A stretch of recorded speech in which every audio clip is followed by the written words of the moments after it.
वसल्लम अला रसूलिहिल करीम व अला आलिहि व अस्हाबिहि व अत्बाइहि अजमाइन। अम्मा बअदु फ़अऊज़ु बिल्लाहि मिनश शैतानिर रजीम। बिस्मिल्लाहिर रहमानिर रहीम।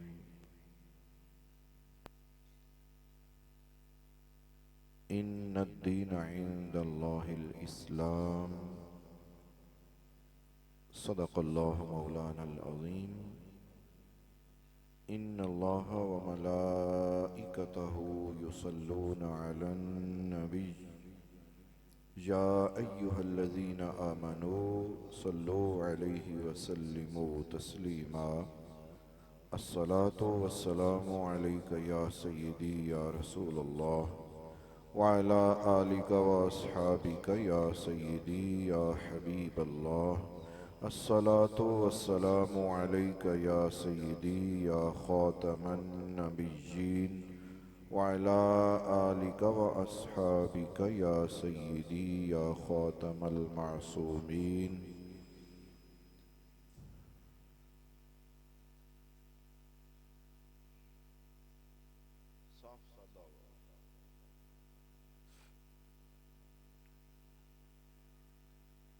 मुअज़्ज़ज़ मुहतरम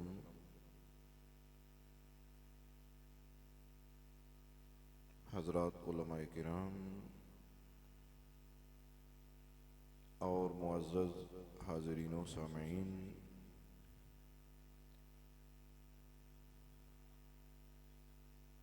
अल्लाह रब्बुल इज़्ज़त के फ़ज़ल व करम से और उसके हबीब करीम रऊफ़ुर रहीम सल्लल्लाहु अलैहि वसल्लम की नज़र इनायत से मुझे और आपको आज की इस पाकीज़ा और बाबरकत महफिल की हाज़री का शरफ़ हासिल हो रहा है। अल्लाह करीम की अज़ीम बारगाह में दुआ है कि मालिक कायनात हमारी इस मुखलिसाना हाज़री को अपनी पाक बारगाह में शरफ़ क़बूलियत अता फ़रमाए और हम में से जो जिस नेक इरादे से आया है अल्लाह करीम उनकी नेक मुरादें पूरी फरमाए।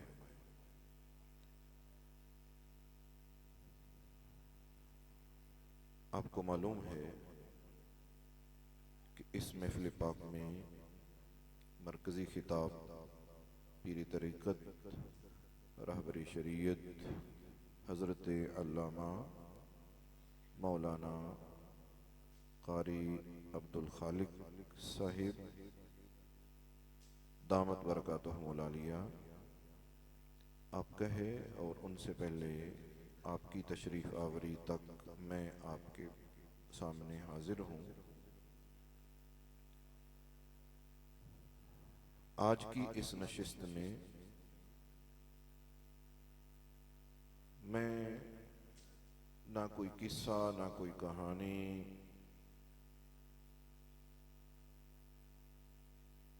बल्कि वो बात जो हर लिहाज से सच्ची और सुच्ची है, ना मैं कोई तारीख बयान करूंगा ना वाक़यात। मैं कोशिश करूंगा कि यहाँ बैठने वाले की जो जिम्मेदारी होती है मैं उस जिम्मेदारी को पूरा निभा सकूं और दीन का कोई पैगाम आप तक पहुंचा सकूं।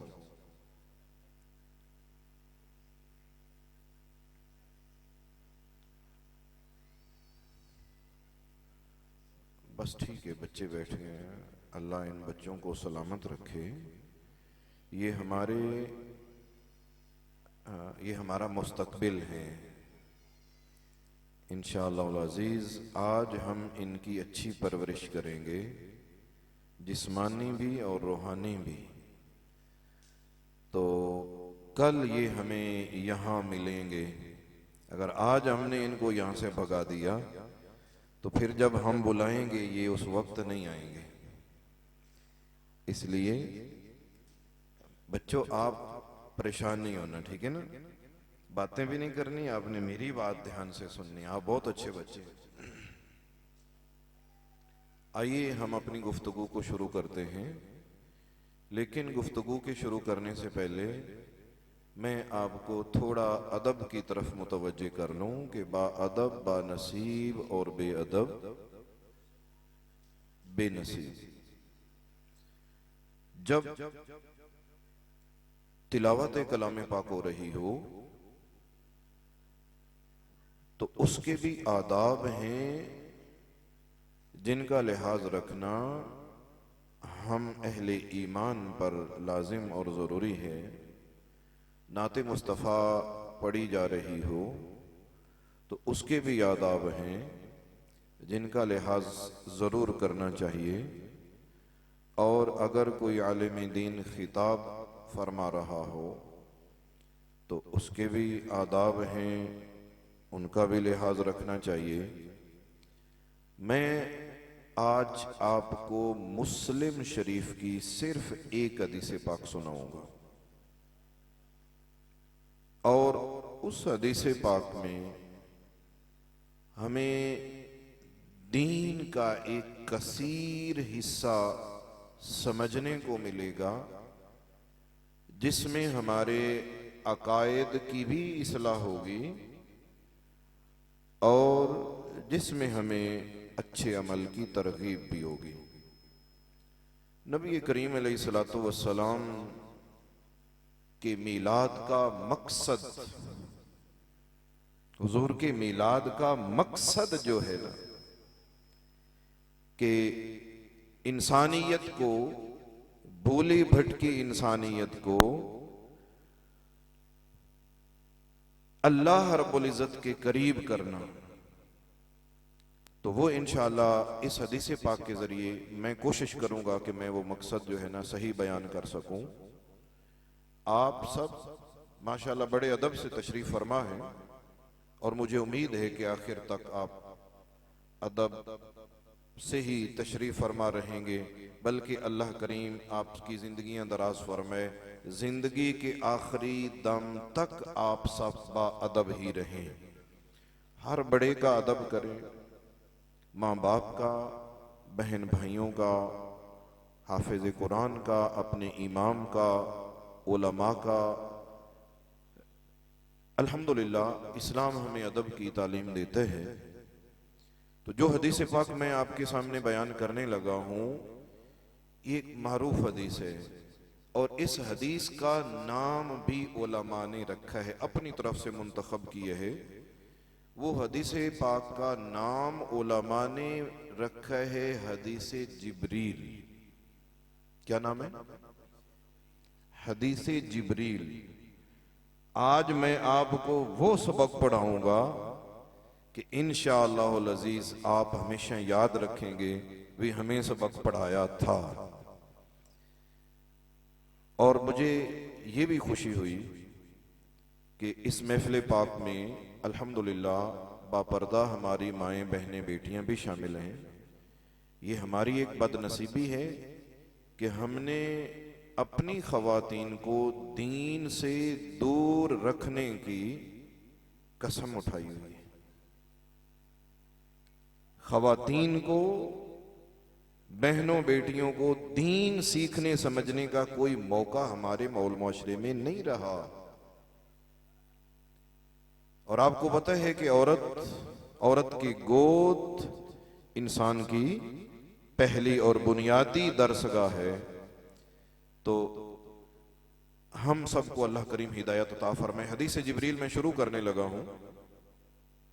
इस हदीस के रावी हैं सैयदना उमर फारूक रदी अल्लाह ताला अन्हु, जो हुजूर अलैहिस्सलातु वस्सलाम के दूसरे जानशीन हैं, खलीफा हैं। और नबियों के बाद जितनी भी मखलूक है उनमें सबसे आला मर्तबा सैयदना अबू बकर सिद्दीक रदी अल्लाह ताला अन्हु का है। और आपके बाद सैयदना अबू बकर सिद्दीक रदी अल्लाह ताला अन्हो के बाद बाकी जितनी मखलूक है उनमें सबसे आला मर्तबा सैयदना उमर फारूक रदी अल्लाह ताला अन्हो का है। यह है अकीदा अहले सुन्नत। तो इस हदीस पाक के रावी हैं हजरत फारूक आजम रदी अल्लाह ताला अन्हो। आप फरमाते हैं कि मैं ये हदीस पाक बहुत सी मोतबर किताबों में है, लेकिन जो अल्फाज मैं आपके सामने सुनाऊंगा ये सही मुस्लिम के हैं।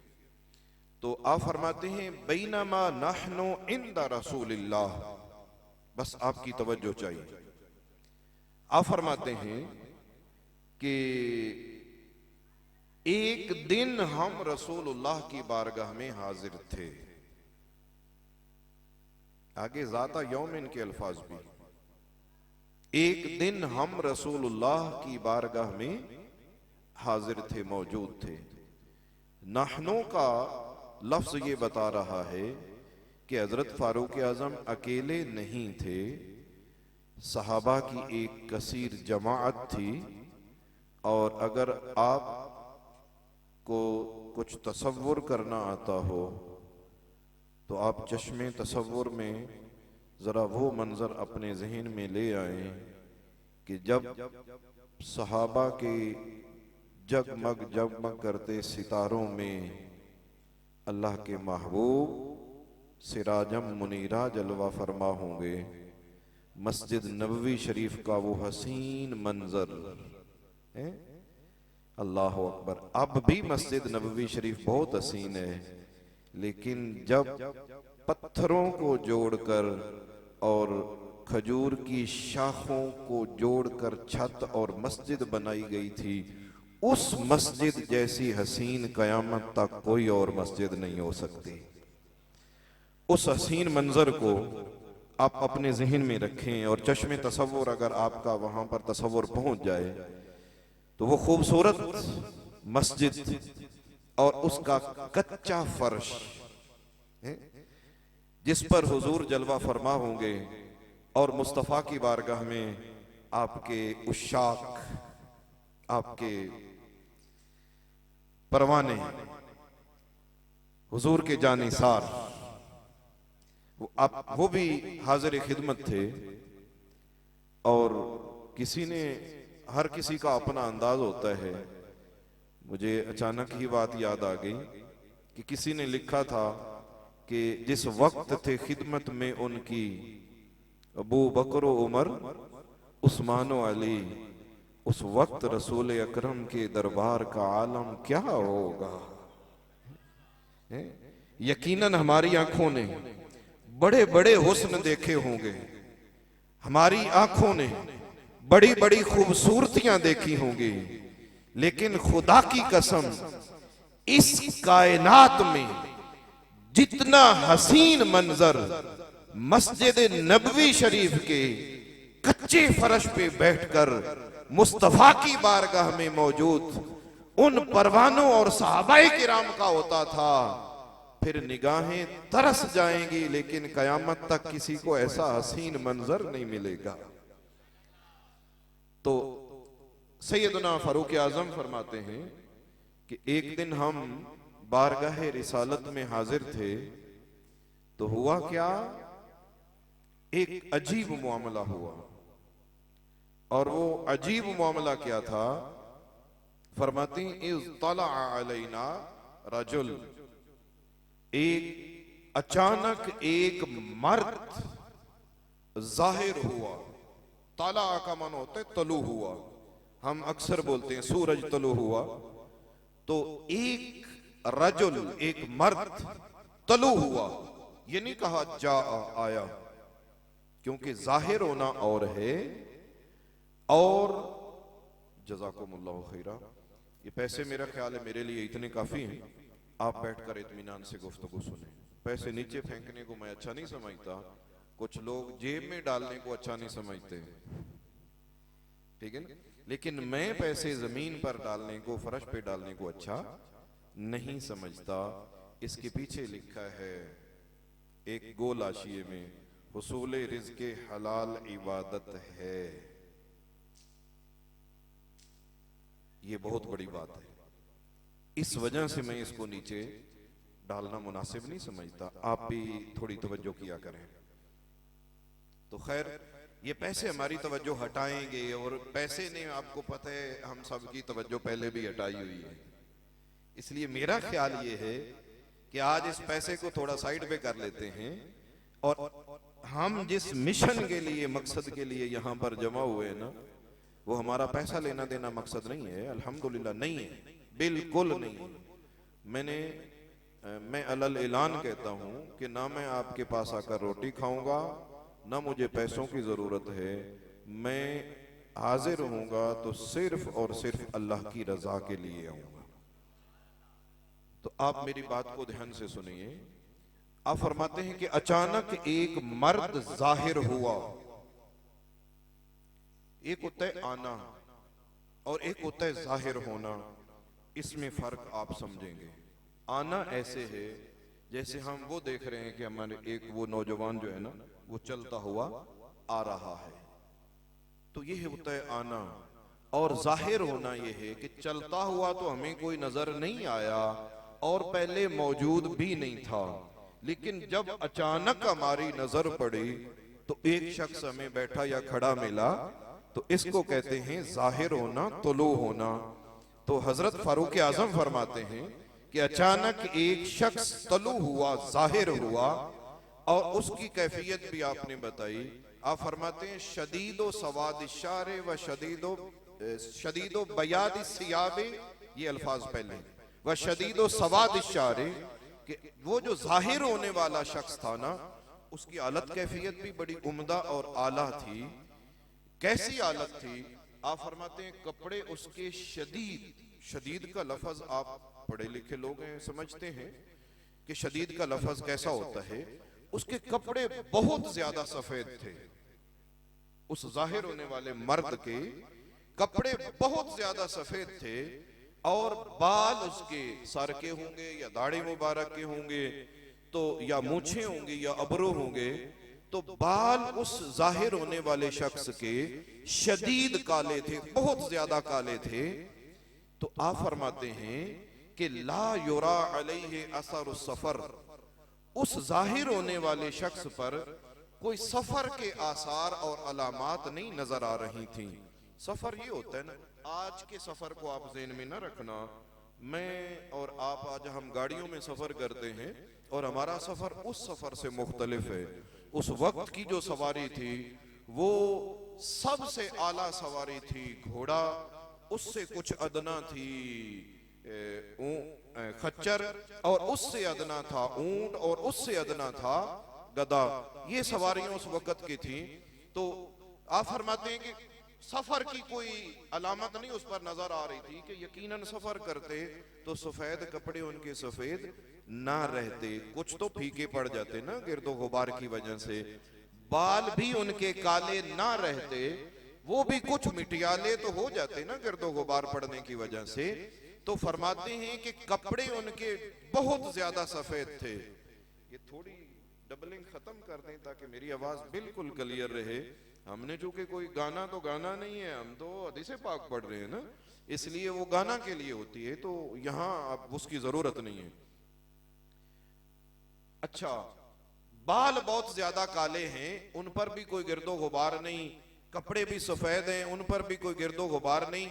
यूं लगता है कि हालत देखकर, कपड़ों की सफेदी और बालों की स्याही देख के लगता है कि ये मुसाफिर हरगिज नहीं है, ये यहीं से कहीं करीब वाले घर से निकल के आया है। लेकिन फरमाते हैं साथ हैरानगी वाली बात एक और भी थी, और वो बात क्या है? फरमाते हैं वला नारिफुहु मिन्ना अहादुन, हैरानगी वाली बात ये थी कि हम में से कोई बंदा उसको पहचानता भी नहीं था। यानी जाहिरी हालत देखते हैं तो मुसाफिर नहीं लगता, वहीं का है, महल्ले का है, और जब हम पहचानते नहीं तो फिर ये पता चलता है कि महल्लेदार नहीं है, कहीं दूर से आया है, करीब का होता तो पहचानते होते। तो एक ताज्जुब है, एक हैरानगी है।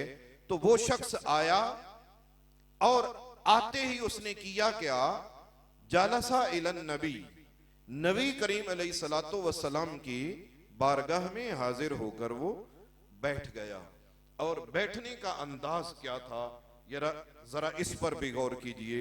हजरत फारूक आजम ने बड़ी तफसील के साथ सारी कैफियत, वो सारा मंजर जो है ना, वो बयान फरमा दिया। तो आप फरमाते हैं कि फअस्नदा रुकबतैहि इला रुकबतैहि, उस आने वाले मर्द ने अपने दोनों घुटने हुजूर अलैहिस्सलातु वस्सलाम के घुटनों के साथ यूं मिला दिए, जैसे अत्तहियात की शक्ल में तशहुद की हालत में हम नमाज में बैठते हैं, तो इस हालत में घुटने घुटनों के साथ मिलाए जा सकते हैं। इससे मालूम हुआ कि हुजूर भी अपने सहाबा की जमाअत में तशहुद की शक्ल में अत्तहियात की हालत में जलवा फरमा थे। ये एक आजिज़ी वाली हालत होती है, ठीक है। अच्छा, आने वाला शख्स भी उसने देखा कि जिस तरह मुस्तफा तशरीफ फरमा है तो हमें भी तो वही अदा अपनानी चाहिए ना।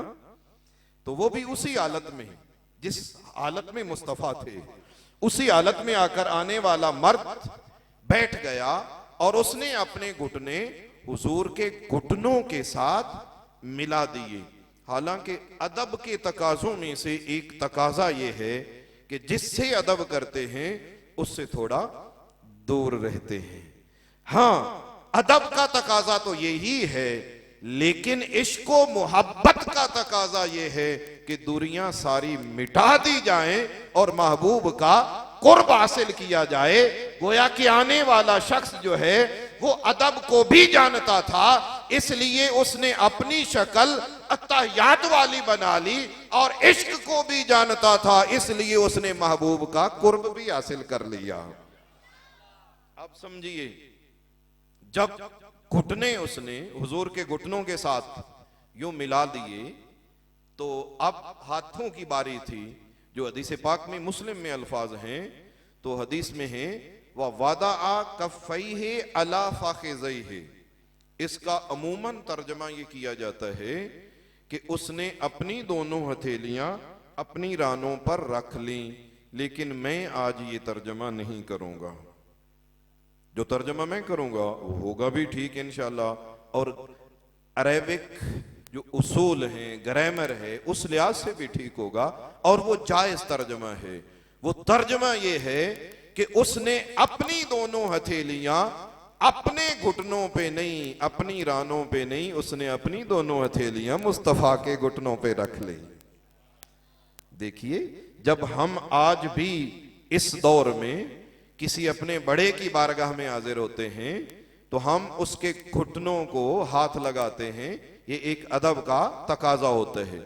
और जिससे हमारी कोई हाजत मुताल्लिक हो, हमारी कोई जरूरत मुताल्लिक हो, हम किसी की बारगाह में मोहताज बनकर हाजिर हों, तो फिर उस शख्स के घुटनों पर हाथ रखना ये अपनी हाजत के इजहार की एक पहचान और अलामत भी होती है। तो आने वाले शख्स ने अपने हाजतमंद होने का इजहार करने के लिए अपनी दोनों हथेलियां मुस्तफा के घुटनों पर और रानों के करीब रख ली। इस तरह वो बैठ गया। अब ये सूरत हाल पूरी जो है, इसको आप अपने ज़हन में रखना, शुरू से लेकर आखिर तक। आखिर पर मैं कुछ नताइज भी निकालूंगा अगर ये आपको पूरी बात याद रहेगी तो। अब आने वाला शख्स जो था वो इस हालत में बैठ गया, और बैठने के बाद सहाबाए किराम देखे जा रहे हैं कि अजीब बात है, कोई अजनबी है लगता है, और इतना करीब हुजूर के चला गया, लेकिन हुजूर घबराए नहीं। हुजूर घबराए नहीं है, अगरचे वो दौर दुश्मनी का दौर भी था, इस्लाम दुश्मन लोग भी मौजूद थे और हुजूर के दुश्मन भी मौजूद थे। किसी से खतरा भी हो सकता था कि कोई इतना करीब क्यों आ रहा है, लेकिन मुस्तफा घबराए नहीं। क्यों नहीं घबराए? मुस्तफ़ा इसलिए नहीं घबराए कि हुजूर जानते थे कि आने वाला किस नीयत से, किस इरादे से और क्यों आया है, इसलिए हुजूर घबराए नहीं। जब वो बैठ गया इत्मीनान से तो उसने आते ही चंद सवाल किए। उसका पहला सवाल ये था, या मोहम्मद सल्लल्लाहु अलैहि वसल्लम, अच्छा अखबिरनी अनिल इस्लाम, या मोहम्मद के बारे में उलमाए अहले सुन्नत में इख्तिलाफ है कि या मोहम्मद हुजूर अलैहिस्सलातु वस्सलाम को कहना चाहिए या नहीं कहना चाहिए। कुछ उलमा ने, और उनमें आला हजरत भी शामिल हैं, फतवा दिया कि हुजूर अलैहिस्सलातु वस्सलाम को या मोहम्मद कहकर पुकारना हराम है। या मोहम्मद ना कहे, बल्कि कहे या रसूल अल्लाह, या हबीब अल्लाह, या नबी अल्लाह। और उलमा की एक तादाद है, मैं इस मौजू को छेड़ूंगा नहीं, बस इशारा देना मेरी जिम्मेदारी है ताकि हम में से कोई बंदा भटके ना। और उलमा की एक कसीर तादाद है जो ये कहते हैं कि अगर हुजूर अलैहिस्सलातु वस्सलाम को बतौर अलम, अब ये उलमा और तलबा समझेंगे कि हुजूर अलैहिस्सलातु वस्सलाम को अगर बतौर अलम या मोहम्मद कहकर पुकारा जाए तो फिर हराम और मना है, और अगर हुजूर अलैहिस्सलातु वस्सलाम को बतौर सिफत या मोहम्मद कहकर पुकारा जाए तो फिर हराम नहीं बल्कि जायज और अफजल और आला है कि मोहम्मद अलम भी है और मोहम्मद मुस्तफ़ा करीम अलैहिस्सलातु वस्सलाम की सिफत भी है। ये तलबा समझ गए और उलमा भी समझ गए। आप इतना समझ लें कि इसमें इख्तिलाफ है। खैर, उन्होंने कहा या मोहम्मद अखबिरनी अनिल इस्लाम, ए मोहम्मद मुझे आप इरशाद फरमाएं इस्लाम क्या होता है, इस्लाम क्या चीज है, किस शय का नाम इस्लाम है। आज अगर हम इस मजमे में सवाल कर दें, न मैंने कभी सवाल इस तरह का किया, न मैं इंशाअल्लाह जिंदगी भर करूंगा, लेकिन अगर हम सवाल इस तरह का कर दें, भी मजमे वाले बताओ कि इस्लाम क्या है, तो मेरा ख्याल यह है कि अक्सरियत इस सवाल के जवाब में फेल हो जाएंगे, पास नहीं हो सकेंगे। खैर चलो, आज मैं आपको वो सवाल का जवाब भी बता देता हूं। अगर आपने ध्यान से सुना तो फिर आप कभी फेल नहीं होंगे, पास ही रहेंगे। अर्ज की आने वाले शख्स ने कि ए मोहम्मद आप इरशाद फरमाएं इस्लाम क्या होता है। आका अलैहिस्सलातु वस्सलाम ने फरमाया अन तशहद अल्ला इलाहा इल्लल्लाहु व अन्ना मुहम्मदर रसूलुल्लाह व तुकीमस सलाता व तुअतियज ज़काता व तसूमा रमदाना व तहुज्जल बैता इन इस्तताअता इलैहि सबीला। आका ने फरमाया कि इस्लाम ये है कि तू गवाही दे कि अल्लाह के सिवा कोई इबादत के लायक नहीं है, अल्लाह के सिवा कोई इबादत के लायक नहीं है, और मोहम्मद सल्लल्लाहु अलैहि वसल्लम अल्लाह के सच्चे रसूल हैं। यानी तौहीद और रिसालत की गवाही देना, इस्लाम बताया जा रहा है कि इस्लाम क्या है। उसमें पहली चीज तौहीद और रिसालत की गवाही देना, और दूसरी चीज नमाज। अगला लफ्ज मैं आपसे सुनना चाहता हूं, सवाल नहीं है मेरा, वैसे सुनना चाहता हूं। नमाज पढ़ना या कायम करना? जी नहीं, पढ़ना नहीं, तो की मसला आता है कायम करना, नमाज कायम करना। इस्लाम का पहला रुकन और बुनियादी रुकन है तौहीद और रिसालत की गवाही देना, और इस्लाम का दूसरा बुनियादी रुकन है नमाज कायम करना। कायम करने का एक मतलब जो हला ने लिया हुआ है और जाहिल सूफिया ने कि ना नीति ना कजा की थी, पढ़नी नहीं, पढ़े बगैर अगर कोई कायम करता है तो वो जाहिल है और बदतरीन इंसान है, और उसकी ये ताबीर नमाज के इनकार के बराबर है और ऐसा शख्स दायरा इस्लाम से खारिज हो जाएगा। नमाज पढ़े बगैर कायम नहीं की जा सकती।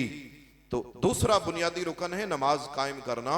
और मुस्तफ़ा करीम अलैहिस्सलातु वस्सलाम ने फरमाया, ला सहमा फिल इस्लामी लिमन ला सलाता लहू, जिस बंदे को नमाज की परवाह नहीं है, मुस्तफ़ा करीम अलैहिस्सलातु वस्सलाम ने फरमाया उसका इस्लाम में कोई हिस्सा नहीं है।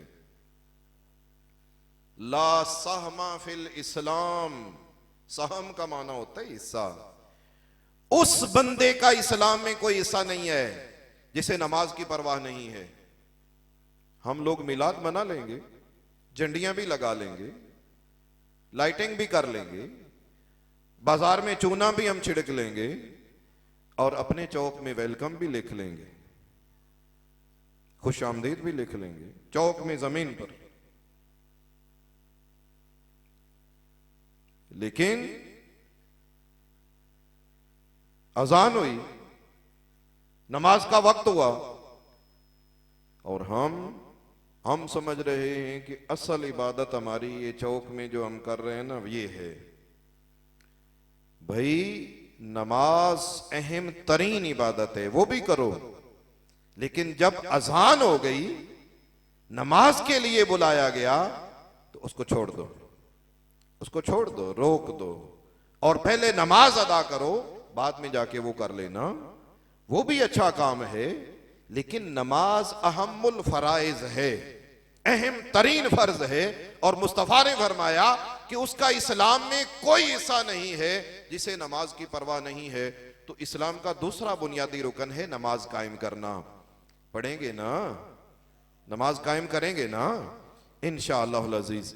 अभी से नीयत कर लें। देखो कल मैदाने माशर में हम सब जमा हुए और जो बेनमाजी हैं जिनको नमाज की कोई परवाह नहीं, उन्हें मुस्तफा करीम अलैहिस्सलातु वस्सलाम ने फरमा दिया कि मैं तो दुनिया की जिंदगी में बता के आया था कि ला सहमा फिल इस्लाम लिमन ला सलाता लहू। मैं ये बता कर आया था कि जिसे नमाज की परवाह नहीं है उसका इस्लाम में कोई हिस्सा नहीं है। तुम तो अपना हिस्सा इस्लाम से निकाल चुके थे, तो क्या करेंगे? हुजूर की बात मानी जाएगी, तेरी मेरी बात नहीं मानी जाएगी। तो नमाज कायम करें। और फिर आका अलैहिस्सलातु वस्सलाम ने तीसरा बुनियादी रुकन फरमाया, वतूती ज़कात, ज़कात भी दिया करें। ज़कात देना इस्लाम का तीसरा बुनियादी रुकन है। जो भी मालदार हैं अपने सोने चांदी और नकदी की और फसलों की ज़कात भी दिया करें। और चौथा रुकन फरमाया, वतसूमा रमजान, माह रमजानुल मुबारक के रोजे रखना। और पांचवा और आखिरी बुनियादी रुकन इस्लाम का फरमाया, वतहुज्जल बैता इन इस्तताअता इलैहि सबीला, अगर इस्तिताअत हो तो जिंदगी में एक बार बैतुल्लाह का हज करना। इन 5 चीजों का नाम आका ने फरमाया इस्लाम है। कितनी चीजें हैं? 5 बुनियादी रुकन। पहला बुनियादी रुकन क्या है? पहला बुनियादी रुकन क्या है? तौहीद और रिसालत की गवाही जुबान से दी जाती है, गवाही देना। दूसरा बुनियादी रुकन क्या है? जवान बोले मैं बुजुर्गों को तकलीफ नहीं दूंगा और आपकी तरबियत की ज्यादा जरूरत है, तो दूसरा बुनियादी रुकन है नमाज कायम करना। तीसरा बुनियादी रुकन है अपने मालों की ज़कात देना। और चौथा बुनियादी रुकन है माह रमजानुल मुबारक के रोजे रखना। और पांचवा बुनियादी रुकन है इस्तिताअत की शर्त पर जिंदगी में एक मर्तबा बैतुल्लाह का हज करना। हज्जे बैतुल्लाह करना, सारे अल्फाज ना भी याद रहें तो ये 5 चीजें मिलेंगी तो बनेगा इस्लाम। जब हुजूर ये बात बता चुके, उसके सवाल का ये जवाब हो गया। सवाल था इस्लाम क्या है? हुजूर ने जवाब इरशाद फरमा दिया, इस्लाम ये 5 चीजें हैं। तो उसने, वो जो साइल था, सवाली था, हुजूर के घुटनों के साथ घुटने टेक कर बैठा था, तो उसने कहा सदक़ता या रसूल अल्लाह। या रसूल अल्लाह के अल्फाज मैंने बोले हैं, मुस्लिम में इस जगह नहीं है। उसने अर्ज किया, या रसूल अल्लाह आपने सच फरमाया, जब ये कहा तो हजरत फारूक आजम कहते हैं फाजिबना लहू यसअलहु व युसद्दिकुहु, हमें फिर बड़ी हैरानगी हुई कि खुद ही सवाल करता है और खुद ही तस्दीक भी करता है। कि सवाल करने वाला जो होता है ना, वो तस्दीक नहीं कर सकता, वो तस्लीम करता है, तस्लीम करता है। और तस्दीक सिर्फ वही करता है जो उस सवाल के जवाब का पहले आलिम हो। तस्दीक वो करता है, आलिम। अच्छा, आप फरमाते हैं कि हमें हैरानगी हुई, ताज्जुब हो रहा था कि सवाल भी कर रहा है, सवाल करना देखते हैं तो पता चलता है कि ये जानता कुछ नहीं, और जब तस्दीक कर रहा है तो अब पता चल रहा है कि ये तो जानता भी है। इसलिए हमें हैरानगी हो रही थी। तो जब हमें हैरानगी हो रही थी तो उसने अगला सवाल कर दिया और उसने कहा या मोहम्मद अखबिरनी अनिल ईमान, ए मोहम्मद मुझे खबर इरशाद फरमाएं, मुझे बताएं कि ईमान क्या होता है। पहला सवाल था इस्लाम के बारे में। पहला सवाल किसके बारे में था? इस्लाम के बारे में। दूसरा सवाल किसके बारे में है? ईमान के बारे में है। ये एक अहले इल्म और इल्म के जो मुतलाशी हैं उनके लिए ये बात समझना जरूरी है कि इस्लाम कभी कभी ईमान के माना में भी बोला जाता है, ईमान कभी कभी इस्लाम के माना में भी बोला जाता है। यानी कभी इन दोनों का एक माना भी होता है, कभी इन दोनों का माना अलग अलग भी होता है। तो दूसरा सवाल ये था कि ईमान के बारे में बताएं। तो आका अलैहिस्सलातु वस्सलाम ने ईमान में 6 चीजें बताई। 6 चीजों का नाम इस्लाम है, ईमान है। 5 चीजें इस्लाम और 6 चीजें ईमान। आका ने फरमाया अन तुमिना बिल्लाह, ईमान में पहली चीज ये है, ईमान का बुनियादी रुकन, वो पहले इस्लाम के बुनियादी अरकान थे। ईमान का बुनियादी रुकन ये है कि तू अल्लाह को मान ले, तू अल्लाह को मान ले। क्या मान ले? खालिक मान ले, मालिक मान ले, अल्लाहुस समद बेनियाज मान ले, लम यलिद मान ले, वलम यूलद मान ले, वलम यकुल्लहु कुफुवन अहद मान ले, लैसा कमिस्लिही शै मान ले, अल्लाह रब्बुल आलमीन को रब्बुल आलमीन मान ले, अल्लाह को वहदहु ला शरीक मान ले, अल्लाह को मान ले। अन तुमिना बिल्लाहि, फिर फरमाया व मलाइकतिही, दूसरी चीज इस्लाम का, ईमान का दूसरा बुनियादी रुकन, तो उसके फरिश्तों को मान ले। तीसरी बात व कुतुबिही, और उसकी किताबों को मान ले। व कुतुबिही का माने है उसकी किताबों को। किसकी किताबों को? अल्लाह की किताबों को। किसकी किताबों को? अल्लाह की किताबों को। हुजूर पहली किताबों को जानते थे और ये फरमा रहे हैं अल्लाह की किताबों को मान लो। पता चला कि किताबें सारी अल्लाह की हैं। जो नादान ये कहे कि कुरान अल्लाह की किताब है और तौरात आसमानी किताब है, जबूर आसमानी किताब है, तौरात आसमानी किताब है, सिर्फ कुरान अल्लाह की किताब है, वो जाहिल, बदतरीन और दायरा इस्लाम से खारिज इंसान है। और दौरे हाजिर के एक बहुत बड़े खतीब ने यह बात कही कि कुरान अल्लाह का कलाम है और बाकी अल्लाह के कलाम नहीं, आसमानी किताबें। आसमान से कौन किताबें भेजता है? तो ये अपनी ईमानियात में शामिल रखो बात कि तौरात भी अल्लाह का कलाम है, जबूर भी अल्लाह का कलाम है, इंजील भी अल्लाह का कलाम है और कुरान भी अल्लाह का कलाम है। इन किताबों को मानना ये इस्लाम का, ईमान का बुनियादी रुकन है। लिहाजा फरमाया तो उसकी किताबों को मान ले। फिर फरमाया व रसूलिही, और उसके रसूलों को मान ले। कितने बुनियादी रुकन हो गए जी? 4 बुनियादी रुकन हो गए। अल्लाह अकबर। फिर फरमाया कि तू उसके रसूलों को भी मान ले और फिर फरमाया कि तू मरने के बाद उठने को भी मान ले, क़यामत को मान ले। आखिरत को मान, आखिरत को, यानी दुनिया खत्म होगी, दोबारा इंसानों को, मखलूक को पैदा किया जाएगा, इसको भी मान ले।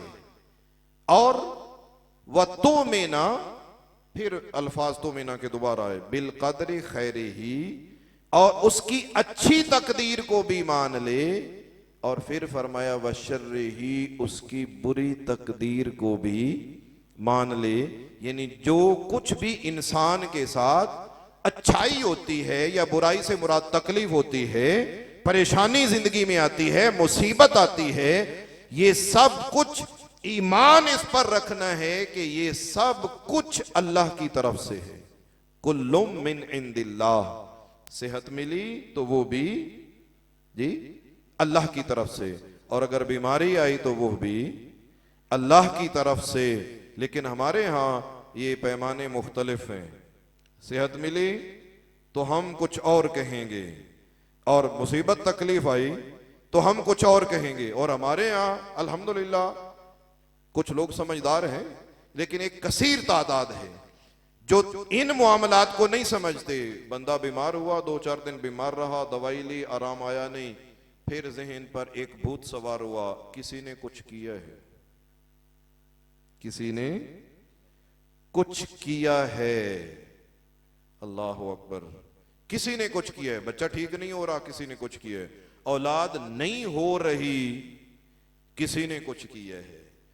हो गई है, पैदाइश से हमारे अंदाजे के मुताबिक 2-4 दिन ऊपर गुजर गए, अभी पैदाइश नहीं हुई। हमारा अंदाजा तो गलत हो सकता है ना। तो बच्चे की पैदाइश से जो मुतवक्के थी 1-2 दिन ऊपर हो गए, हम कहेंगे जी किसी ने कुछ किया है। दुकान पे गाहक हमारी बद अखलाकी की वजह से नहीं आ रहे, दुकानदारी नहीं चल रही, हम कहेंगे किसी ने कुछ किया है। ये जो वहम हमारे ज़हनों में पड़ गया कि किसी ने कुछ किया है, अगर हम इसी पर ईमान रखते हैं तो अन्तुमिना बिल कदर खैरे ही व शर्रे ही कहां गई। तो ये ईमान रखो कि जो भी हमारी जिंदगी में कोई दुख आए तो वो भी अल्लाह की तरफ से है, और जो सुख आए वो भी अल्लाह की तरफ से है। सेहत है तो वो भी अल्लाह की तरफ से है, बीमारी है तो वो भी अल्लाह की तरफ से है। ये हमारे यहाँ तो पता नहीं, कई बार इस तरह लोग फोन करते हैं, वो कहते हैं जी वो मुफ्ती साहब बताना कि हमने बच्चों की शादी की तारीख रखना थी, तो हमें किसी ने कहा है कि तारीख मुतय्यन करने से पहले अकरब देख लेना। अकरब देख लेना, अकरब क्या है आप बहुत समझते होंगे भाई। अकरब सितारों में से एक सितारा है जिसका नाम अकरब रखा गया है। अच्छा, ज़हन में, ये लोगों के ज़हनों में ये एक शुबा या बदनसीबी है कि अगर अकरब तलू हो चुका हो तो उस वक्त शादी करें तो वो शादी कामयाब नहीं होती, नाकाम हो जाएगी। ये लोगों के ज़हनों में इसका बड़ा भूत सवार है कि अकरब लगा हुआ है तो शादी नहीं करनी चाहिए वरना बर्बादी हो जाएगी, शादी नहीं रहेगी। ये ज़हन में रखिए कि हम अल्हम्दुलिल्लाह मुसलमान हैं, हमारा सितारों पे ईमान नहीं, हमारा अल्लाह पर और अल्लाह की तकदीर पर ईमान है, तकदीर पर ईमान है। मुझे याद आ गई मुस्लिम शरीफ की एक हदीस पाक, हुजूर जब उम्रा करने के लिए तशरीफ लाए थे और वहां पे रुकना पड़ा हुदैबिया के मकाम पर और उम्रा ना किया जा सका, रात को बारिश आ गई, बारिश आई और सुबह हुजूर अलैहिस्सलातु वस्सलाम ने नमाज फजर पढ़ाई और पढ़ाने के बाद पीछे अपने सहाबा की तरफ रुख अनवर फेरा और आका ने फरमाया कि तुम्हें पता है कि तुम्हारे रब ने क्या फरमाया है। अर्ज की या रसूल अल्लाह, आप जाने कि हमारे रब ने क्या फरमाया है। तो आका अलैहिस्सलातु वस्सलाम ने फरमाया, अल्लाह करीम ये फरमा रहा है कि तुम में से जिसने कहा कि ये बारिश अल्लाह ने बरसाई है तो उसने ठीक कहा, और जिसने कहा कि ये बारिश फला सितारे ने बरसाई है तो उसने उस दीन का इनकार कर दिया है जिस दीन के साथ अल्लाह ने अपने महबूब मोहम्मद को भेजा है। उसने उस दीन का इनकार कर दिया है। तो भाई सितारे, सूरज, चांद ये इसलिए नहीं बने कि हमारी तकदीर पर इनके असरात हों। इनके उलूम दो तरह के हैं, एक उलूम हिसाबी हैं और दूसरे उलूम इस्तिदलाली हैं। हिसाबी उलूम बकदरे जरूरत हासिल करने चाहिए, मैं तफसील नहीं बताऊंगा। हिसाबी उलूम बकदरे जरूरत इस्तेमाल करने चाहिए और इस्तिदलाली उलूम जो हैं वो मना है। जैसे हम कहते हैं कि हमारी तकदीर, सितारा हमारी तकदीर में मुअस्सिर है, तो सितारे हमारी तकदीर में मुअस्सिर नहीं है। बच्चा पैदा हुआ, लोग कहते हैं जी बच्चे का नाम रखना है, जरा सितारा देखकर मुफ्ती साहब बताना कि इसका हम नाम क्या रखेंगे, कि सितारे के साथ जोड़कर मिलाकर नाम रखना चाहिए। खुदारा ये बात अपने जहन में पुख्ता कर लो कि हमारा ईमान तकदीर पर है, सितारों पर हमारा ईमान नहीं है। ऐसा हरगिज नहीं होगा कि सितारे के साथ नाम जोड़ के रखा तो वो बच्चा आसानी वाली जिंदगी गुजारेगा, और अगर वो नाम सितारे के साथ ना जोड़ सका तो वो गड़बड़ हो जाएगी। यहाँ तो हर हफ्ते अखबार छपता है और उस पर एक कॉलम होता है, एक सफ़ा होता है कि आपका ये हफ्ता कैसा रहेगा। वो सितारे जोड़ जोड़ के, और हमारी मखलूक जो है अल्लाह पनाह दे और हिदायत दे, उस गैबी खबर को यकीनी तस्लीम कर लेते हैं। सुनिए, मुझे एक और वही हदीस पाक याद आ गई। मुस्तफ़ा करीम अलैहिस्सलातु वस्सलाम ने फरमाया, जिसने नजूमी की गैबी खबर, जिसने नजूमी की गैबी खबर पर यकीन कर लिया, मुस्तफ़ा करीम अलैहिस्सलातु वस्सलाम ने फरमाया उस बंदे की 40 दिन तक नमाज कबूल नहीं होगी। ये मुस्लिम की हदीस है और ये इल्मी नुजूम है आपका ये हफ्ता कैसा रहेगा। हुजूर तशरीफ लाए, आपका मिलाद हुआ, आपकी तशरीफ आवरी हुई। जो पहले बद अकीदगियां थी उस मुशरिक कौम में मुस्तफा ने वो खत्म तो फरमाई, हम में आज तक क्यों चलती आ रही हैं। मिलाद का हमें क्या फायदा हुआ? ये आप समझ रहे हैं बात? हुजूर के मिलाद का हमें क्या फायदा हुआ कि वो मुशरिकों वाले अकायद, वो नजरियात आज भी हम में मौजूद रहे, तो हमें हुजूर के मिलाद का फायदा क्या हुआ? लिहाजा अपने अकायद ठीक रखो। तो खैर, मुस्तफा करीम अलैहिस्सलातु वस्सलाम ने ईमान भी बता दिया कि ये है ईमान। उसने सवाल कर दिया तीसरा, उसने अर्ज की अखबिरनी अनिल एहसान, या रसूल अल्लाह मुझे एहसान के बारे में इरशाद फरमाएं कि एहसान क्या होता है। आका अलैहिस्सलातु वस्सलाम ने फरमाया एहसान ये है कि अंता बुदल्लाह का अन्ना का तरा हो, तू अल्लाह की इस तरह इबादत कर जैसे तू अल्लाह को देख रहा है। तू अल्लाह की ऐसे इबादत कर जैसे तू अल्लाह को देख रहा है। हमारी नमाजों का हाल क्या है? मैं एक इबादतें तो कई हैं, मैं एक नमाज की बात करूं। हमारी नमाजों का हाल क्या है? आज हमारे सजदे उजड़ गए, हमारे रकू उजड़ गए, हमारे तशहुद उजड़ गए, हमारे क़याम उजड़ गए, हमारे कौमें उजड़ गए, हमारे जलसे उजड़ गए कि बंदा नमाज पढ़ रहा है लेकिन जल्दी साथ ये भी मची है कि पीछे कहीं दुकान से गाहक ना चला जाए। जितना जल्दी हो सकता है सलाम फेर के निकलने वाले बनो। और कुछ लोगों की रफ्तार का आलम ये होता है, मेरी तरफ देखिए, नमाज हमने पढ़ ली, सलाम फेर लिया, उसके बाद तस्बीह फातिमा हम पढ़ते हैं। देखिए हमारी एक तादाद है, कल देखना जो यहां नहीं है, आप तो अल्लाह करे सुलझ जाएं, ये पढ़ रहे होते हैं। अब इस तरह क्या पढ़ा जा सकता है जी? कोई पढ़ लेता हो तो उठकर सुनाए। इतनी तेज रफ्तारी से कोई अल्फाज, कोई लफ्ज सही पढ़ा जा सकता है? किसको धोखा दे रहे हो ये उंगलियां चलाकर? और हमारे ये रवैये जो है ना इबादत से गफलत वाले, ये हमें बहुत दूर पहुंचाते हैं। जो बंदा गफलत के साथ इबादत करता है उसके रवैये से मालूम होता है कि इस बंदे का तो अल्लाह पे ईमान ही नहीं है।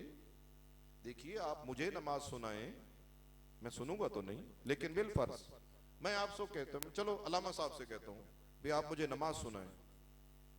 अब ये उठकर नमाज सुनाने लग जाए मुझे, तो कैसे सुनाएंगे? एक वो जो हमारा नमाज पढ़ने वाला अंदाज, ये इस तरह सुनाएंगे? आप में से कोई इस तरह सुनाएगा? हम कहेंगे सुब्हानक अल्लाहुम्मा व बिहम्दिका व तबारक अस्मुका व तआला जद्दुका व ला इलाहा गैरुक, अऊज़ु बिल्लाहि मिनश शैतानिर रजीम, बिस्मिल्लाहिर रहमानिर रहीम। बंदा बंदे को सुनाए तो रफ्तार ये हो, बंदा बंदे को सुनाए तो अंदाज ये हो, बंदा बंदे को सुनाए तो आदाब ये हो, और बंदा रब को सुनाए जिसको सुनाना है और जिसकी नमाज है। भाई आका ने फरमाया इज़ा सल्ला अहदुकुम युनाजी रब्बहू, जब तुम में से कोई शख्स नमाज पढ़ता है तो वो चुपके अपने रब से बातें कर रहा होता है। क्या पूरे जमाने में हमारा बातें करने का यही अंदाज है जो अपने रब से हम अंदाज अपनाते हैं? बंदे से बंदा बात करता है, खूब ठहर ठहर कर करता है, और बंदा खुदा से बात करता है तो बदतमीजी पे उतर आता है। ना उसके अल्फाज दुरुस्त होते हैं, ना पूरे होते हैं, ना अंदाज ठीक होता है। इसलिए मुस्तफा ने फरमाया एहसान ये है अंताबुदल्लाह का अन्ना का तराहो, जब भी तू इबादत करने लगे तो अल्लाह की इबादत इस तरह कर गोया कि तू अल्लाह को देख रहा है। देखिए, जब शागिर्द देख रहा हो कि उस्ताद सामने बैठा है तो शागिर्द का पढ़ने का अंदाज कुछ और होता है? और शागिर्द ना देख रहा हो तो फिर अंदाज कुछ और होता है। जब बंदा समझेगा कि मैं अल्लाह को देख रहा हूं, अगर ये कैफियत ना पैदा हो सके तो कम अज कम इतना तो समझे कि अल्लाह मुझे देख रहा है। यकीन जानो हमारी ये दोनों कैफियतें उजड़ गई हैं। हमारी अक्सरियत नमाजी नहीं, जो नमाजी हैं उनकी नमाजों में एहसान नहीं, उनकी नमाजें बर्बाद हैं, एहसान से बर्बाद हैं। फर्जियत हो जाएगी, अदा हो जाएगी, एहसान और बरकत से बर्बाद हैं। तो अपनी नमाजों को आबाद करो। एहसान ये है, जब एहसान बता दिया तो उस शख्स ने एक सवाल और कर दिया। सवाल खत्म होने वाले हैं और इंशाल्लाह मेरा वक्त भी खत्म होने वाला है। मेरी बात तो इस्लाही है, मुमकिन है आपको पसंद ना आए, लेकिन किसी को चलो पसंद आ ही जाएगी, किसी के लिए ये बेहतर हो सकता है। खैर, और सवाल कर दिया। सवाल क्या था? सवाल ये था कि या रसूल अल्लाह आप इरशाद फरमाइए अखबिरनी अनिस्सा, क़यामत के बारे में इरशाद फरमाएं कि क़यामत कब आएगी, क़यामत कब आएगी। आका अलैहिस्सलाम ने जवाब इरशाद फरमाया। जवाब क्या था? जवाब मुख्तलिफ था। जवाब था, आका ने फरमाया कि मल मसऊलु अन्हा आलमा मिनस साइल, कि मसऊल साइल से ज्यादा नहीं जानता। मैं इसको आसान कर दूंगा। हुजूर ने फरमाया जितना तू जानता है उतना मैं भी जानता हूं, जितना तू जानता है उतना मैं भी जानता हूं। मैं तुझसे ज्यादा नहीं जानता, मैं तुझसे ज्यादा नहीं जानता। कुछ अहबाब ही मैं फिलहाल कहूंगा हैं तो वो अहबाब ना, वो कहते हैं जी देखो हुजूर नहीं जानते, हुजूर के पास इल्म नहीं है, हुजूर खुद फरमा रहे हैं मुझे क़यामत का इल्म नहीं है, यहां से धोखा देते हैं। तो समझिए हुजूर ने ये नहीं फरमाया कि मैं नहीं जानता, हुजूर ने ये फरमाया मैं तुझसे ज्यादा नहीं जानता। ज्यादती की नफी है, मुतलक इल्म की नफी नहीं है। जैसे किबला अल्लामा साहब ने मुझे कहा भाई चाय पी लो, मैं कहता हूँ जी नहीं मैंने नहीं पीनी। पी लो यार क्या हो, मैंने कहा मैं नहीं, मेहरबानी जी मैंने नहीं पी। पी लो कुछ नहीं होता, मैंने कहा जी नहीं पीनी मैं। आप चाय पीते ही नहीं, मैंने कहा जी ज्यादा नहीं पीता। इसका क्या मतलब हुआ कि सिरे से पीता ही नहीं? इसका मतलब यह है कि पी लेता हूं कुछ कुछ लेकिन ज्यादा नहीं पीता। ज्यादती की नफी है, और वो भी जिब्रील से, कि जिब्रील तुझसे ज्यादा नहीं जानता। खैर, उन्होंने कहा उस शख्स ने कि फिर आप जो है ना कयामत की कुछ निशानियां ही बता दें। हुजूर ने 2 निशानियां बताई इस मकाम पर। पहली निशानी क्या थी? पहली निशानी ये थी कि अनतलिदल अमतो रब्बताहा, मां अपनी मालिका को जन्म देगी।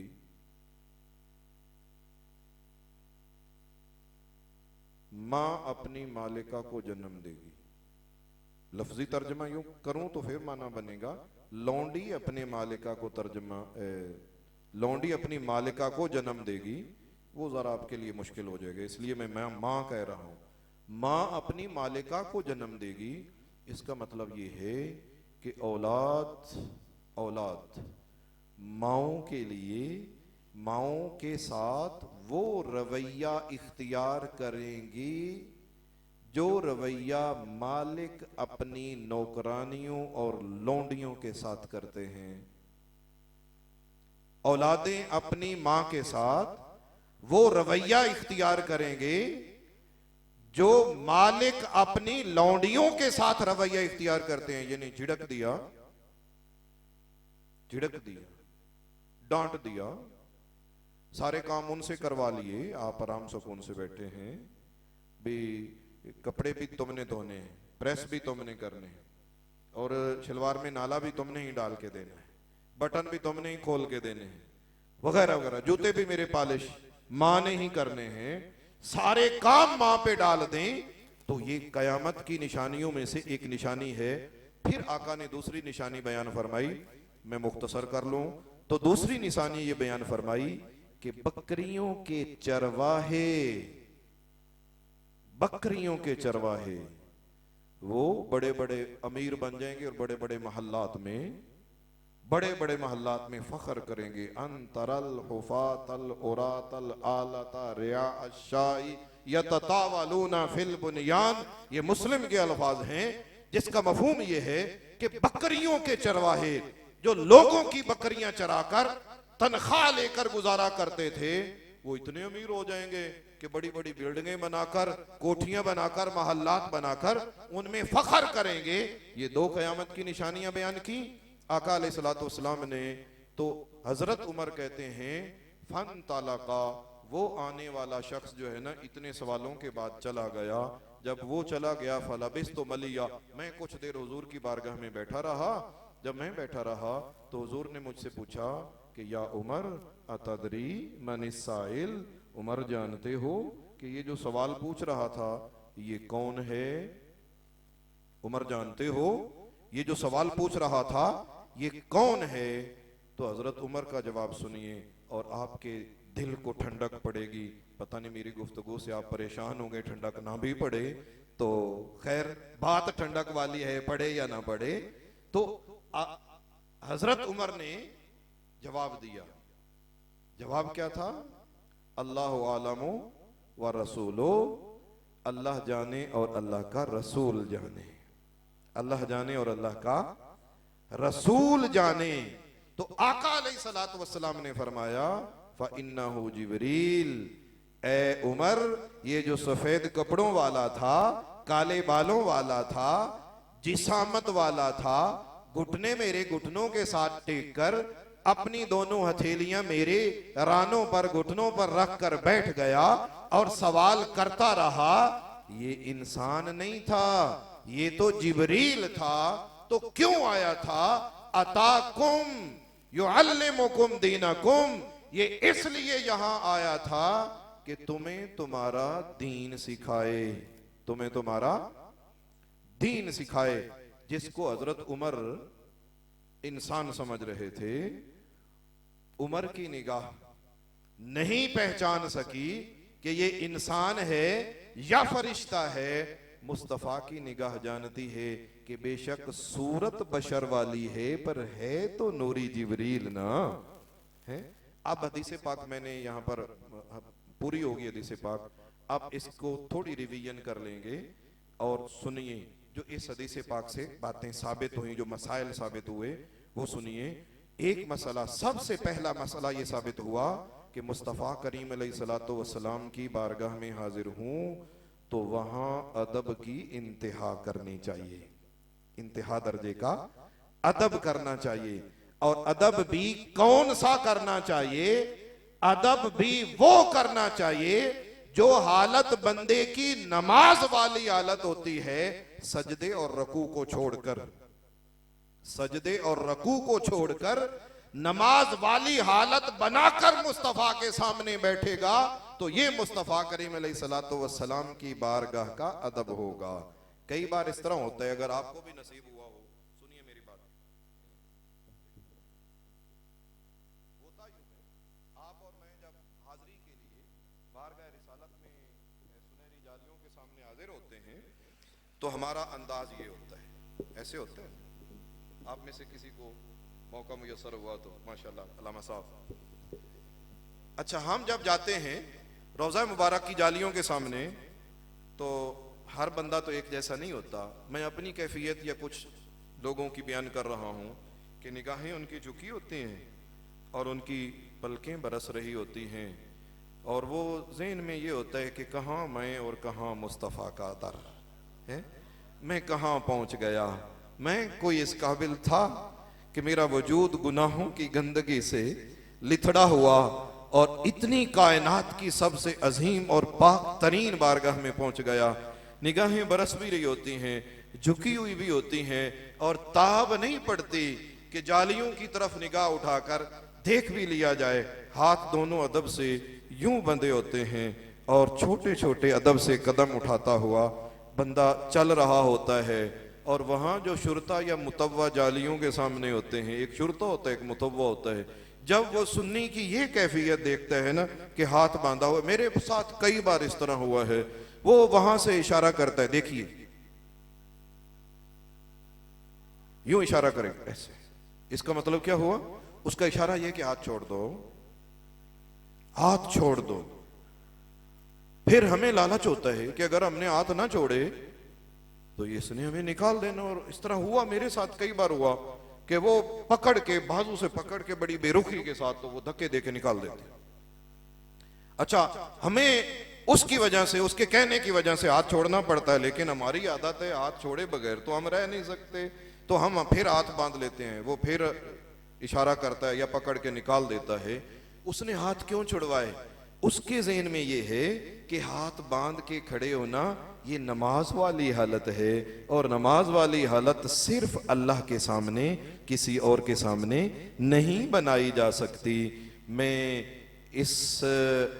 उसकी इस सोच को अगर आप समझें तो अगर हाथ बांधना नमाज वाली हालत है तो हाथ छोड़ना भी तो नमाज वाली हालत है ना जी।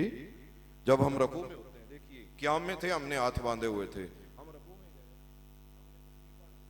उसके बाद फिर हम खड़े हुए, तो अब आप हाथ बांधते हैं कि छोड़ देते हैं? तो ये भी हालत नमाज वाली। उस नालायक से कोई बंदा पूछे, भाई अल्लाह के बंदे, हाथ बांधना भी नमाज वाली हालत है, हाथ खोलना भी नमाज वाली हालत है, एक हालत से जब तू मना कर रहा है तो हमने दूसरी हालत बना ली, तो है तो वो भी नमाज वाली हालत, तो फिर शिर्क से बंदा कैसे बच सकेगा? या तो हाथ कटवा के बंदा बाहर रख के आए या फिर बारगाह रिसालत में हाजिरी ही ना पेश करे, फिर बच सकेगा। लिहाजा नालायक का ज़हन काम नहीं करता कि अगर ये हालत नमाज वाली है तो ये हालत भी तो नमाज वाली ही है ना। तो इस हालत से अगर शिर्क नहीं होता, इस हालत से अगर शिर्क नहीं होता, हाथ खोलने वाली हालत से, तो हाथ बांधने वाली हालत से भी शिर्क नहीं होता। जो हदीस पाक मैंने सुनाई, मैं अब आपको उस तरफ ले चलता हूं। आने वाला शख्स कौन था जी? अब तो राज खुल चुके ना सारे। आने वाला शख्स कौन था? जिब्रील था। और बैठा कैसे? अत्तहियात की शक्ल में। जो अत्तहियात की शक्ल में बैठा है तो ये तो नमाज वाली हालत है। तो नमाज वाली हालत, जिब्रील हुजूर के सामने नमाज वाली हालत में, अत्तहियात की हालत में बैठे हैं। अगर नमाज वाली हालत बनाना हुजूर के सामने शिर्क होता, अदब ना होता, तो जिब्रील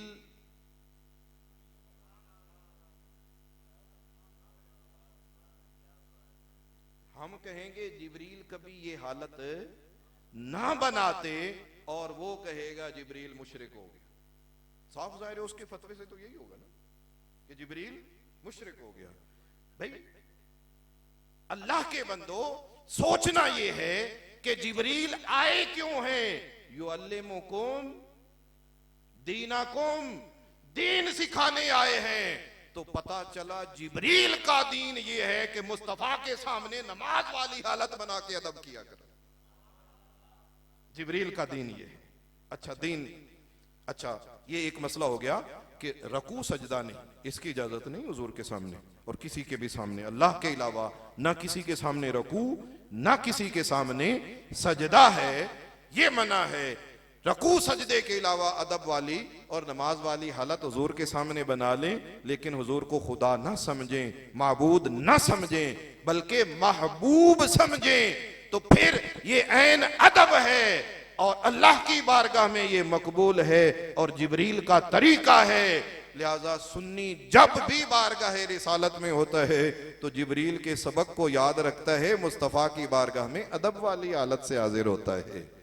अच्छा, इस हदीस पाक से दूसरी बात ये मालूम हुई, दूसरा मसला ये मालूम हुआ कि जिब्रील जो है फरिश्ते नूर से बने हैं, फरिश्ते नूरी हैं, फरिश्ते नूरी हैं, वो खाकी नहीं हैं।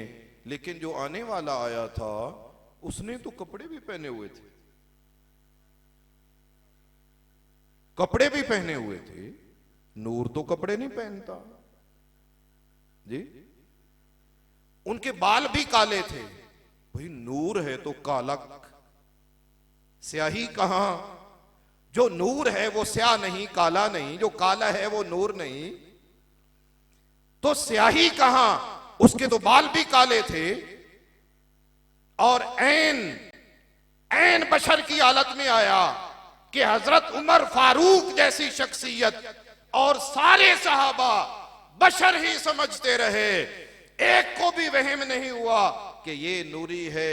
लेकिन मुस्तफा ने राज खोले ना, फइन्नहु जिब्रील, के ये बशर नहीं, ये तो जिब्रील है।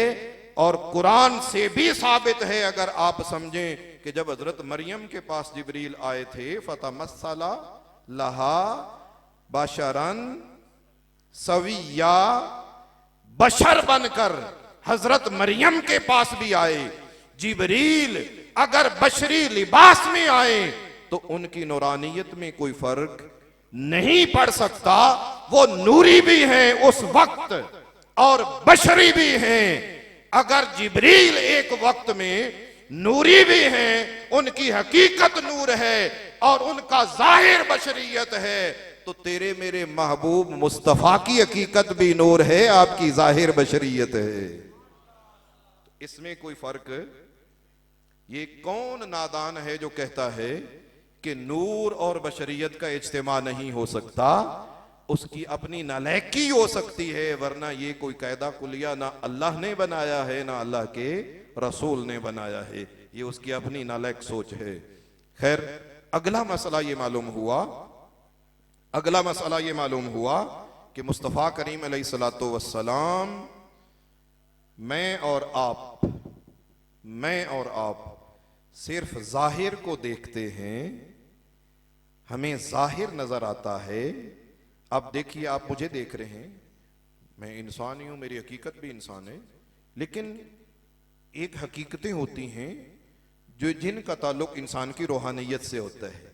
अब वो हकायक तो हमारे एक दूसरे पे नहीं ना खुलते कि मेरी रूहानी हकीकत क्या है, आपकी रूहानी हकीकत क्या है, ये हकायक नहीं खुलते। मैं और आप सिर्फ जाहिर को देखकर फाइनल कर लेते हैं भी इसका जाहिर ये है, तो ये कुल इसी तरह है। मेरी आपकी निगाह सिर्फ जाहिर को देखती है और मुस्तफ़ा करीम अलैहिस्सलातु वस्सलाम की निगाह का आलम ये है कि हुजूर जाहिर को देखकर उसके बातिन को भी पहचान लेते हैं। और अगला मसला ये मालूम हुआ कि अगर हम पर एक इल्जाम है आले सुन्नत पर कि सुन्नी जो है ना, ये रसूलुल्लाह को अल्लाह के साथ मिला देते हैं और ये शिर्क है। कैसे भी? उसने कहा, देख अपनी मस्जिद में एक जगह लिखा है या अल्लाह और दूसरे किनारे पर तूने लिख दिया उसके मुकाबले में उसके सामने या रसूल अल्लाह, ये तूने मिला नहीं दिया। तू कहता है अल्लाह और उसका रसूल जाने, तू कहता है अल्लाह और उसका रसूल करम फरमाए, तू कहता है अल्लाह और उसका रसूल हिदायत दे, तू कहता है अल्लाह और उसका रसूल भला करे, तो तू तो रसूल को अल्लाह के साथ मिलाता है और तो मुशरिक है, ये शिर्क है। ये रसूलुल्लाह के नाम को अल्लाह के नाम के साथ मिलाने को शिर्क कहता है। लेकिन ये मुस्लिम की हदीस और हजरत फारूक आजम का जवाब क्या था? आपने ये अर्ज किया था अल्लाह आलम व रसूलो, अल्लाह और उसका रसूल जाने। पता ये चलता है कि रसूलुल्लाह का नाम अल्लाह के नाम के साथ मिलाया जाए तो ये शिर्क नहीं होता। अगर शिर्क होता तो हजरत फारूक आजम ना कहते। चलो मान लेते हैं फारूक आजम ने कह दिया, मुस्तफा टोक देते और तरबियत फरमा देते और रोक देते कि तूने ये शिर्क किया है। जब मुस्तफा ने भी नहीं रोका, उमर ने बोला, मुस्तफा ने नहीं रोका, तो पता चल गया बोली उमर की है, उस पर मोहर मुस्तफा करीम अलैहिस्सलातु वस्सलाम की है कि ये बोली ठीक है। और हुजूर का मनसब ये है कि हुजूर के सामने अगर कोई गलत काम हो तो हुजूर खामोश नहीं रह सकते। ये हुजूर का मनसब है, हुजूर खामोश नहीं रह सकते। लिहाजा पता ये चल गया कि अगर हुजूर का नाम अल्लाह के नाम के साथ मिलाकर यूं कहा जाए कि अल्लाह और उसका रसूल जाने, अल्लाह और उसका रसूल भला करे, ठीक है, तो ये शिर्क नहीं होता, ये ऐने ईमान है। यही बारगाह रिसालत से मिला है। और अगली बात भी सुनिए, बस में आखिरी पॉइंट है। हुजूर ने फरमाया ये तुम्हारे पास आए थे क्यों? युअल्लिमुकुम दीनकुम, तुम्हें तुम्हारा दीन सिखाएं। क्यों आए थे? तुम्हें तुम्हारा, मैंने कुछ सिखाया है आपको? डंडी तो नहीं मैंने मारी जी? कोई कहानी सुनाई हो, कोई किस्सा, कोई फजूल बात, मैंने कुछ सिखाया ही है ना आपको, ठीक है ना? तो हुजूर की बारगाह में सीखने सिखाने वाला माहौल होता था। हुजूर की बारगाह में सीखने सिखाने, हुजूर की महफल में सीखने सिखाने का माहौल होता था। अल्हम्दुलिल्लाह मैंने आज वो माहौल बनाने की कोशिश की है। पता नहीं बन सका या नहीं बन सका, आपके मिजाज में मेरी बात आई है या नहीं आई, ये एक अलग बात है, लेकिन मैंने वही कोशिश की है कि सीखने सिखाने वाला माहौल बन जाए। और आका ने फरमाया युअल्लिमुकुम, तुम्हें सिखाए जिब्रील। ये सुनिए, जिब्रील हरगिज सहाबा के उस्ताद नहीं है। इससे सहाबा की शान में कमी आती है जी। जिब्रील सहाबा के उस्ताद नहीं है। सहाबा ने दीन सीखा है तो मुस्तफा की बारगाह से सीखा है। तो इसका क्या मतलब हुआ? इसका मतलब ये है कि सहाबा, जिब्रील आए थे तुम्हें सवाल करके मेरी बारगाह से दीन सिखाने के लिए। सवाल मुझसे किए, जवाब हुजूर ने दिए, तो हुजूर ने सिखाया है ना दीन सहाबा को, तो उसकी निस्बत जिब्रील की तरफ कर दी। और आखिरी लफ्ज है दीनकुम, ए सहाबा ये तुम्हें तुम्हारा दीन सिखाने आए हैं। जब हम कुरान पढ़ते हैं तो हुजूर ने कभी ये भी कहा था मेरा दीन, कुल या अय्युहल काफिरून लकुम दीनकुम वलिया दीन। वाले या दीन नी है असल में लफ्ज, और आखिर में जो है याए मुतकल्लिम उसको गिरा दिया गया और नीचे कसरा लगाकर, कसरा उस पर दलालत करता है याए मुतकल्लिम पर। तो फरमाया मेरा है दीन। इस्लाम को हुजूर ने मेरा दीन कहा जब मक्का था। सूरत अल काफिरून मक्की है ये मदनी? कोई नहीं पता। हमें तो इतना पता है भी ये सेब है, ये अंगूर है, ये गोश्त है, ये रोटी है, ये बोतल है, ये चाय। सूरत अल काफिरून, कुल या अय्युहल काफिरून मक्की है। मक्का में हुजूर ने फरमाया इस्लाम मेरा दीन है, और मदीना में फरमाया ए सहाबा इस्लाम तुम्हारा दीन है। इस्लाम तुम्हारा दीन है। ये फर्क क्यों, ये फर्क कैसा कि जब मक्का था उस वक्त इस्लाम एक अजीब हालात से गुजर रहा था और इस्लाम और मुसलमानों पर जुल्म ढाए जा रहे थे और तकलीफों का वक्त था। जब मसाइब और तकलीफों का वक्त था तो मुस्तफा ने फरमाया कि ये तकलीफें मैं अपने जिम्मे ही ले लेता हूं, दीन की निस्बत अपनी तरफ कर लेता हूं। और जब मदीना में आसानियों का वक्त आ गया तो मुस्तफा ने दीन की निस्बत अपने गुलामों सहाबा की तरफ फरमा दी। तो पता चला कि ये दीन सहाबा का दीन है जो अल्हम्दुलिल्लाह मेरे और आपके पास है। तो आइए दोस्तान मोहतरम, मैं और आप कोशिश करें कि हुजूर का मिलाद हर वक्त मनाएं। ये नहीं कि साल के बाद, हर वक्त मिलाद हो। अगर हम नमाज पढ़ रहे हैं तो ये भी मिलाद है।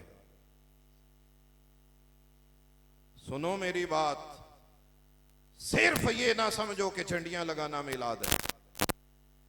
नमाज पढ़ रहे हैं तो ये भी मिलाद है। आपने रोजा रखा है तो ये भी मिलाद है।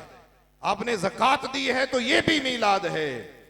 आपने बैतुल्लाह का हज किया है तो ये भी मिलाद है, क्योंकि मिलाद के सदके हमें मिला है। हम इस पर अमल करेंगे तो हमें हुजूर के मिलाद की याद आएगी। लिहाजा ये सारे मामलात मिलाद हैं, उसमें ये भी है। तो अल्लाह करे कि हम दीन को समझें और उसके मुताबिक अमल पैरा होने की कोशिश करें। अल्लाह करीम मेरी और आपकी हाज़री को अपनी बारगाह में शरफ़ कबूलियत अता फरमाए। आमीन बिजाहिन नबी अमीन व आखिर दावाना अनिल हम्दुलिल्लाहि रब्बिल आलमीन।